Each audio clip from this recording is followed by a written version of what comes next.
بسم الله الرحمن الرحیم. په اسلام کې د گاونډي د ښځې سره د زنا حکم.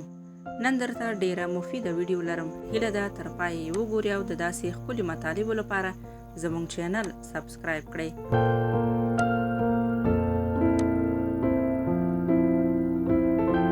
سید عبدالله بن مسعود رضی الله تعالی عنه فرمایي چې ما د رسول اکرم صلی الله علیه وسلم څخه پوښتنه وکړه چې د ټولو ګناهونو څخه لویه ګناه کومه یوه ده؟